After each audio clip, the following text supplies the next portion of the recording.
телевизиядан беруге менің дайындап алып келген клипімді Қазақстан Алматының телевидениесінен беруге тағы 2 машинаның құнын сұрады. Қалай деп айтсам екен? Өкіметтің жағынан маған атақ берілген емес. Менің ең үлкен бақытым осы. Жүрегім осыған келгенде тыныш. Мына балағын қырқып, сақалын өсіріп, болмаса мына басқа жаққа кетіп жатқандардың бәрі, бұлардың бәрі білімсіздіктен кетіп жатқандар. Жеріміздің астын бәрі тұнған байлық. Бірақ осы байлықты қазақ деген халық пайдасын көре алмай жатқан кезде жүрегің ауырады, шаншиды. Біздің халықтың өкінішке орай телевидение, радио халықтың санасын, өресін төмен түсіріп жібердік. Кезінде көпшілікке мақтаған кезде біз де мақтадық сол елбасын. Біздің арнаны қолдап, бізге тіркеліп, подписаться батырмасымен қоңыраушаны басып қойыңыздар. Біз сіздер үшін тырысамыз.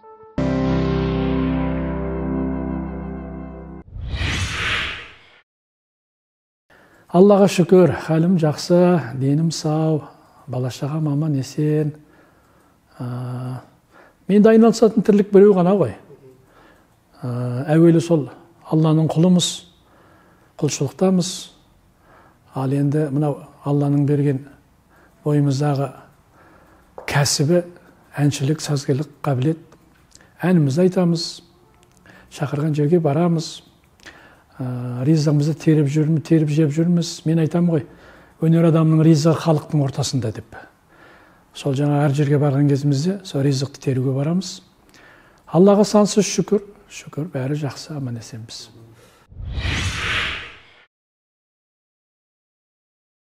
Шығармашылық тоқыраудан Құдай сақтасын. Ол жаңа әндерім жазылып жатыр. Өзімнің сазгерлік қабілетімен жазылып жатқан 10-15 әнім бар. Жалпы бір концерттік ән менде дайын тұр, жаңа әндер. Ал енді дворецте концерт беру маған ол мақсат емес. Жаңа 3,5 мың халықты мынандай кептелсе салбылдатып, апарып жерге жинап, содан басқа да түрі көп қой ол концерт берудің. Телевизиялық нұсқасын ұсынуға болады, студиялық нұсқасын ұсынуға болады. Бір ойда жүрмін, Құдай қаласа жақсы әндерімнің, жаңа әндерімнің тұсауын кессем деймін, бірақ жаңағыдегідей үлкен дағбыратып, халықтың басын жинап, сарайда емес, бір студиялық сондай бір кеш түсірсем деген ойда жүрмін. Алла нәсіп етсін.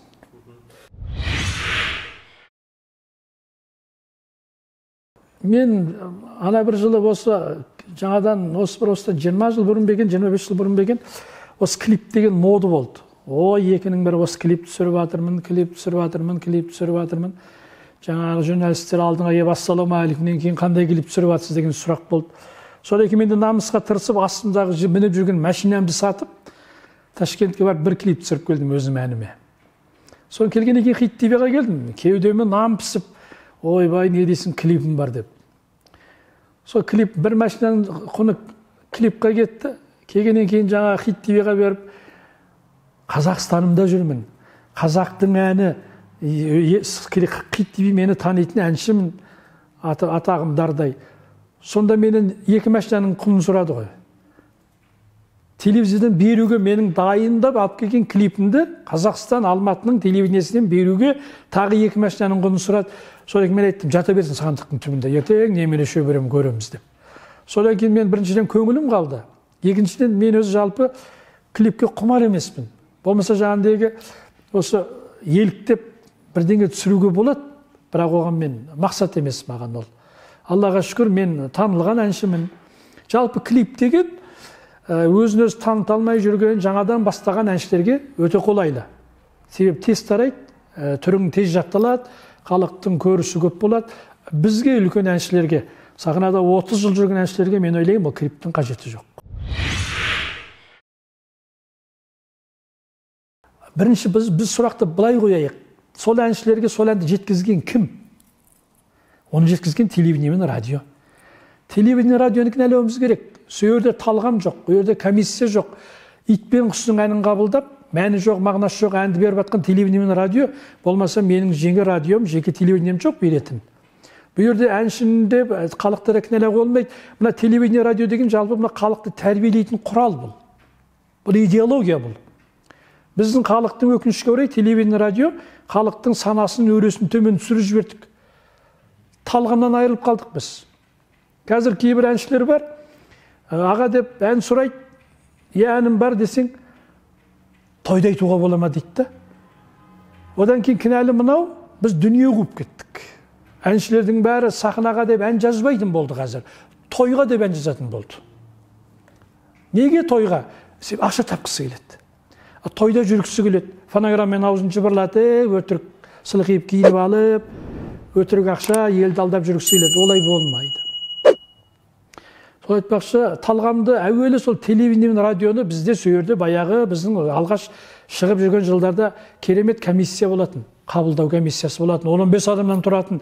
Өрде мүйізі қарағадай ақының бар, сазгерің бар, музыканттың бәрі отыратын. Солар талдайтын. Солардың талдаудан өткен ән ғана халықтың құлағына кететін эфирден. Қазір ондай талғам жоқ. Ондай комиссия жоқ. Сондықтан жаңағы студияда тұрған адамның қалтасына бар 5-10 мың теңге сал жіберсе, әніңді эфирге жібере салады. Сонымен біз халықты біз аямайтын болдық. Мен халықтан жаныма шиді. Халықтың құлағына жаныма шиді. Қазақтың халық әндерінің бәрін селкілдетіп бітірдік. Қазақтың әнін бәрін бұзып бітірдік. Сондағы мақсат билетсек деген ғана арман тұрар жағында. Ақша тапсам деген. Жоқ, олай жазылған жоқ ол ән. Мен осы бір жақында, бір жыл болды, жеке ғана бір досым бар, өзімнің жеке дептім ғой, досым бар, сойда бір жеке орындауымда бізді тәрбиелеген. Сол 19 ғасырда шыққан Шәмші ағамыздың әні, Әсет ағаның әні, Нұрғали ағаның әні, Әбілхат Есіпбаев деген сияқты үлкен тұлғаларымыздың Нұрғиса Тілендиев, солардың әндерін бұзылып атқанын естіп жүрмін мен. Құлағыңды кеседі. Кәдімгідей әнді жұлып бытшытын шығарған. Әннен ән қалмаған. Соны мен енді өз бүйтіп отырдым да ойландым мен, әй Сәкен, сен мына әнмен осымен өстің сен. Біз қазір алтын көпірміз. Мынаған көз жұмып қарауға болмайды. Мына ән осылай бұзылып кете беретін болса, 10 жылда 20 жылда қазақ Шәмшінің әнінен ән қалмайын деп тұр. Сол үшін мен алтын көпірмін ғой. Маған мен осы әнді қалай мен жүрегіме қабылдап, біз қалай айттық, қалай орындадық, келесі ұрпаққа осы ән бұзылмасын деп, мен сол әннің бәрін жеке баянның сүйемелдеуімен қазір халыққа ұсынып жатырмын YouTube арнасында. Соны халық тыңдап рахаттанып жатыр. Шіркін-ай, мен осы ән еді ғой. Бұл осылай шығып еді ғой. Бұл осылай жазылып еді ғой деген астында интервьюлер жүріп жатыр. Сол айтпақшы, менің мойнымдағы борышым мына бізге жеткен әндерді келесі ұрпаққа бұзбай айтып жеткізіп кету маған ол парыз. Маған берілген ең үлкен атақ қалай деп айтсам екен? Өкіметтің жағынан маған атақ берілген емес. Ал халықтың жағынан мені елдің бәрі халық әртісі дейді. Ой аға, сіздерге беріліп қойған халықтың атынан дейді. Сіздерге өкімет бермеген, біз беріп қойғанбыз деп. Енді ол жаңағы асабалар тойға барсаң, ой легенда, ой бұл кісілер деген аңыз адам ғой. Ой бұл кісілер деген сондай ғой деп жаңағы айтып атады. Енді оған мен онша мән бермеймін. Сол ақырын ыржиып күлеміз де қоямыз. Бірақ жаңағы өкіметтің жанынан кеудеме тағылған ештеңе жоқ. Болмай-ақ та қойсын. Осы Аллах тағалам өнерімізді, денсаулығымызды алмасын, абырой бедел берсін. Өте тыныш дейтінімін айтып отырмын ғой, мен Аллах тағала менің жүрегіме иман беріп, мен тура жолды тапқан адаммын. Алланың мектебіне енген адаммын. Алланың құлымын. Адамзаттың асылы, пайғамбарлардың сардары болған, екі дүниенің рахым нұры қылып жіберілген адамзаттың асылы, пайғамбар Мұхаммедтің мен үмбетімін. Мен осымен бақыттымын. Мен Алланың құлымын. Мұхаммедтің саллаллаху алейхи ва саллям үмбетімін. Менің ең үлкен бақытым осы. Жүрегім осыған келгенде тыныш.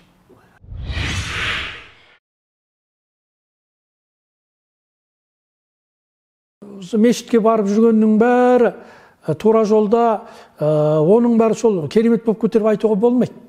Себебі мына күнделікті біз көрісті, күнделікті өмірден көріп жүрміз. Мысалы үшін мынау бір кішкене ғана жолдың бойын алайық. Бәріміз рөлде жүреміз ғой. Кейде бір асығыстық емес, біреуден жол сұрай қалсаң бермейді. Рөлге қарасаң қазақ отырады. Сол қазақ бірде мешітте жүреді. Соның алдына абайсызда өтіп кетсең, анау артыңнан қуып келіп сигнал беріп, сені тығып, сол да мұсылман. Ол да мешітке барып жүр. Бірақ иман әлсіз.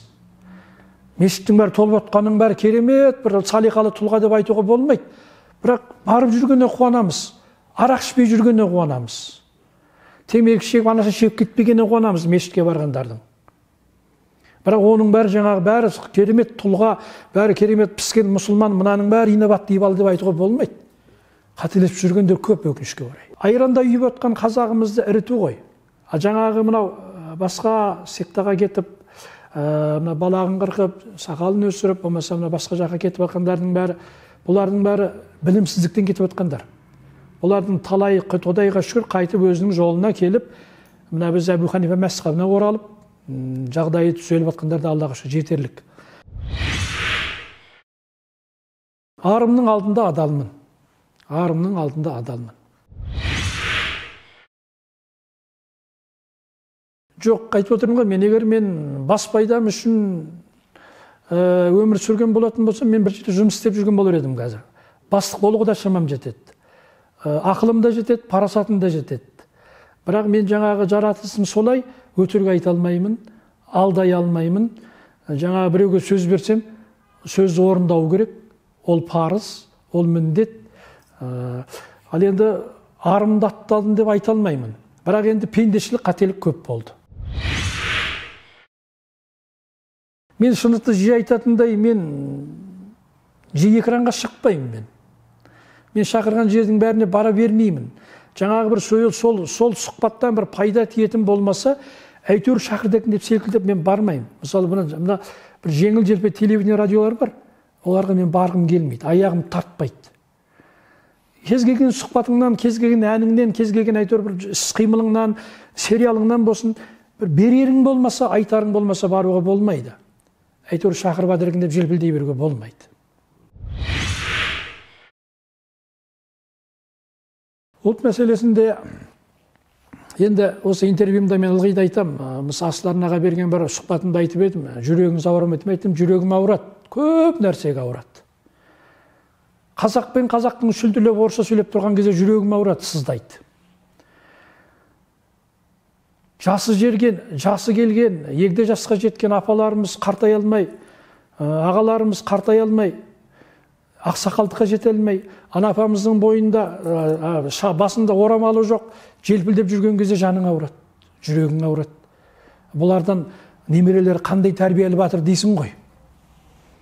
Қазақтың қызы бөксесін ашып жүрген кезде жаның ауырады. Қазақтың тілі қорланып жатқан кезде басқа ұлттың адамы қазақты қаратып жаманша айтып қалған кезде жаның ауырады. Мынау жеріміздің астын бәрі тұнған байлық, бірақ осы байлықты қазақ деген халық пайдасын көре алмай жатқан кезде жүрегің ауырады, шаншиды. Оған не істейсің? Мына бастықтардың бәрі президенттен бастап, бұлар Алладан қорқу емес, бұлар дүниенің құл болып кеткенін көріп жатқан кезде жүрегің ауырады. Жалпы қазір бір осы халық өзі бір сондай жағдайға жеттік. Бәрінің арманы мансап болды, дүние болды. Пайғамбар саллаллаху алейхи ва саллям айтқан екен, ақыр заман жақындаған кезде малшылардың баласы биік үй салып жарысады деп. Үй салысу, жарысу болып кетті қазір. Жасандылық көп, бай болып көріну көп. Қалтасында көк түйіншек, астында 2023 машинасын мініп алған, бәрі қарыз. Үйіндегі отырған жиһаздың бәрі қарыз, кредит. Мен айтам, неге сен жасанды өмір сүресің? Алланың бергенмен өмір сүре алмайсың ба сен? Неге сен жасанды бай болып көрінгің келеді? Неге сен жасанды, жаңағы айланып келеміз, қыздарға тиісеміз ғой? Жасанды бәрі. Ана менің бір жиендерім бар, інілерім бар. Неге үйленбейсің десең, қыз жоқ дейді. Дұрыс айтады. Ана қыз үйленесің, ертең кейін кірпігін шешеді басқа қыз. Ана ерде жасанды, мінерде жасанды, мұрында жасанды, ернінде жасанды. Танымай қаласың ана адамды, алған әйеліңді кім екенін. Ұлтқа ең қауіпті тілден айырылу. Тілден айырылу, діннен айырылу. Егер сен тілден айырылатын болсаң, ұлт жойылды деген сөз. Жылда жер бетінде ұлт жойылады екен. Ол ұлт жойылу деген, ол бәрі өліп қырылып қалған жоқ. Тілі қолданыстан кеткен кезде, ол ұлт жойылды деп есептеледі. Сойтпашы, әр ұлтты ұлт ететін, ұстап тұратын, оған мән, мағына беретін, негіз беретін, оның жаны, рухы, ол тілі. сол ұлттың және діні.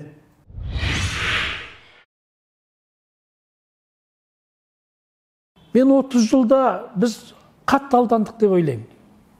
Біз 30 жылда барымыздан айырылып қалдық. Көп нәрсеміз жоғалттық. Біз 30 жыл бізге ештеңе берген жоқ. Кезінде көпшілікпен мақтаған кезде біз де мақтадық сол елбасын. Сөйтсек, бұлар бізді ішінен шірітіп жатыр екен ғой. Бір ғана сол отбасыға құл болып бәріміз. 30 жыл біз ұтылдық. 30 жыл артта қалдық. Егер сол 30 жылда Құдайдан қорқатын жүрегінде иманы бар тұлға басқарғанда біз талай елді артқа тастар едік. Өкінішке орай. Бұл да бірақ енді тағдыр. Осыдан өту керек. Алланың жазғаны бұның бәрі. Ал қазақ бізге былай айтады.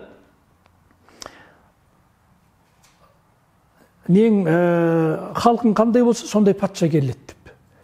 Жаңа айтып отқаным сол ғой, біз өтірік халыққа өтірік патша келді. Даңқой халыққа даңқой патша келді. Бізге сай патша келді. Ендігісі жақсы болсын деп тілейік.